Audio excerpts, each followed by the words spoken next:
Planet Earth is chock full of adrenaline junkies, and there are always some folks who just live to push the envelope. Some people stare into the abyss and become frightened, but a select few dive right in without a second thought. Today, we're going to take a look at some base jumpers, ski jumpers, and some other daredevils who have pulled off some truly death-defying stunts. So for all this and more, stay tuned here at Wonderlane. To kick off our channel, we're going to be doing a huge giveaway just for you. We're giving away one brand new PlayStation 5, 2 pairs of Apple AirPods, and 5 Amazon gift cards. To win one of these incredible prizes, just subscribe to Wonderlane, like this video, and comment down below. We're going to be announcing the winners right here on the channel in April, so don't miss out on your chance to win. And now, let's continue with the video. Let's get started with an absolutely insane jump from Italian base jumper Julius Emanuel. A few years ago, he went to the Swiss Alps with a wingsuit. His goal was to fly through a crevice barely 2.5 meters wide and only 4 meters high. The maneuver is one of the most difficult feats to pull off for any wingsuit pilot. Wingsuit proximity flying, in which one flies as close as possible to obstacles or the ground, just so happens to be Emanuel's specialty. And Yuli dared to jump, and the Italian wingsuit pilot pulled off the impossible, flying with precision towards and through the crevice. The replay makes it very clear how tight this move really was. To this day, Emanuel's flight is revered as one of the most impressive wingsuit stunts of all time. Let's continue with a crazy jump by American Bob Bernquist. Some of you may know Bernquist from his legendary skateboarding skills, and the jump we're talking about does in fact involve skating. For the series Stunt Junkies, Bernquist set out to achieve something that was kind of a dream of his, a bucket list item if you will, and that was to do a 50-50 grind into the Grand Canyon. In order to pull this off, a ramp was built on the edge of the infamous canyon, which had a pole at the end for Bernquist to grind on. He would wear a parachute and jump off into the canyon after performing the stunt. His first attempt, however, did not go according to plan, as Bernquist missed the rail and began spinning uncontrollably. Fortunately, he was able to open his parachute in time and land safely. Despite the terrifying and unsuccessful first try, this absolute maniac decided to give it another go, and this time he pulled it off. He executed a perfect rail grind, pulled the chute, and safely floated to the bottom of the canyon. Now let's move on to a world record, more specifically a 36-foot jump into a pool that was only 11 inches deep. With a jump like this, it's very important to land in a very specific way so that you don't, die. Only a select and very special few are crazy enough to practice the art of the shallow dive. But Darren Taylor, aka Professor Splash, is the best in the business. In 2011, he broke his own world record when he jumped into a small paddling pool in Norway from a height of 36 feet, which is 11 meters. His technique for surviving the jump consisted of making himself as wide as possible upon landing in order to increase the impact area. Due to the enlarged body surface, Taylor is more quickly slowed down upon hitting the water. It's one of the most incredible things we've ever seen.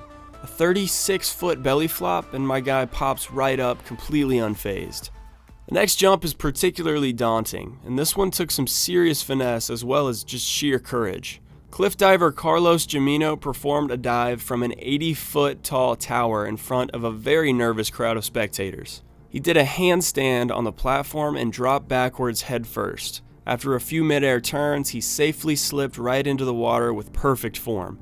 He made it look very easy, but rest assured this was an incredibly dangerous stunt. His mid-dive speed was clocked at a blistering 62 miles per hour.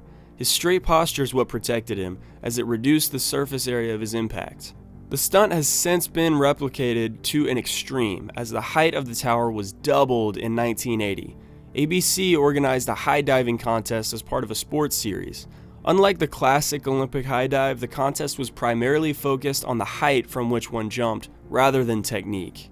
5 very brave athletes dared to jump into a pool from an incredible height of 170 feet. Rick Winters was one of the first to attempt the world record jump. Shortly before he sent it, the commentators gave him the opportunity to back out, and he triumphantly declined this invitation. With his wife and 2 children watching in the audience, he made the dive. Thankfully, he knew what he was doing, maintained proper form, and rose up out of the water unharmed with a new world record title. The next jump on this list is just stupid. In 2007, motocross rider and Nitro Circus star Travis Pastrana jumped out of a plane with no parachute. Pastrana could be seen moments before the jump wearing nothing but swim trunks and just casually sipping on Red Bull. My theory is that he was able to be so nonchalant because he knew that if things went awry, his fall would be broken by his massive balls.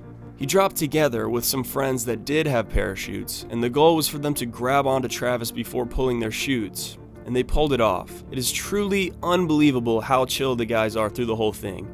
They're literally just messing around and cracking jokes amidst the death fall, and then they clutch it at the last second. I think it's safe to say that Red Bull gave them all wings that day. A little while later though, esteemed skydiver Luke Akins actually one-upped this jump. Akins is considered to be one of the best and most experienced skydivers in the world, and he's been training others for years. After successfully completing his 18,000th jump, Akins decided to ceremoniously push the limits a bit. He jumped out of an airplane at an altitude of 24,934 feet, almost 5 miles. Just like Pastrana, Akins decided to ditch the parachute, but he took it a step further. Instead of being caught by other skydivers, Luke Akins actually dropped all the way to the ground. In the middle of California's Simi Valley, he had 4 cranes set up hoisting a massive net. The goal was to jump out of the plane and plummet nearly 5 miles before being bailed out by the massive net. And he succeeded. Akins hit his target, falling right into the net. Afterwards, he explained that it was not only his skydiving skill that enabled him to make the very soft landing, but also an assistant controlled the tension of the net during the jump and released it just before he hit. There were many small factors in play here, and if even one of them hadn't gone exactly according to plan, it would have definitely been Luke Akins' final jump. Moving right on along here, let's talk about parkour. YouTube channel and parkour team Storer never fail to impress with their insane parkour content.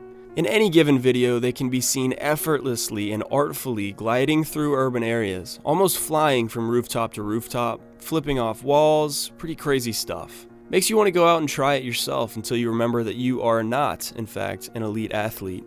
Storer had one stunt in particular that kind of lives in our heads rent-free right now. 2 years ago, some of the channel's athletes were on the move in South Korea. They were running on the roofs of buildings up to 20 stories high and jumping between skyscrapers, staying consistently within one little misstep from a fall to their death. They wedged themselves into narrow building slabs and slid down artfully. The most impressive part of this, however, was the jumps themselves, some of which just seemed impossible. It seems like humans should not be able to jump that far. Many of the crew members have over 10 years of experience, so they have good enough coordination to control every aspect of every movement, sprinting to the precipice of each skyscraper with incredible balance. Now let's move on to a ski jump. Base jumper and skier Matthias Girard summited Mount Aiguille Crochet of the French Alps in 2009. Never before had anyone attempted a base jump from the summit of the mountain. Girard was not only the first to dare to do so, but he also skied while doing it. To top it all off, he started an avalanche as he skied towards the cliff. Girard skillfully maneuvered through the snow, and then he jumped the father of all ski jumps. As he flew through the air away from the cliff, it became very clear how close he was to being swallowed up by the massive avalanche.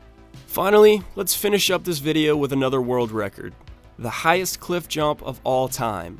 Lasso Schaller from Switzerland jumped from an unbelievable height of 58 meters, which is 190 feet, into the Magi River below. He reached 75 miles per hour just before hitting the water, but somehow Schaller survived the jump completely unscathed. This earned him not only a ton of respect, but also an entry into the Guinness Book of World Records. That's going to do it for our video on some of the most unbelievable death-defying stunts pulled off by some of the most prolific daredevils of all time. Do you kind of want to try out one of these stunts? Or are you content just watching these maniacs on YouTube from the safety of your bed at 3 a.m.? Be sure to let us know in the comments, and if you enjoyed this video, be sure to leave a like and subscribe to Wonderlane for more videos like this every week.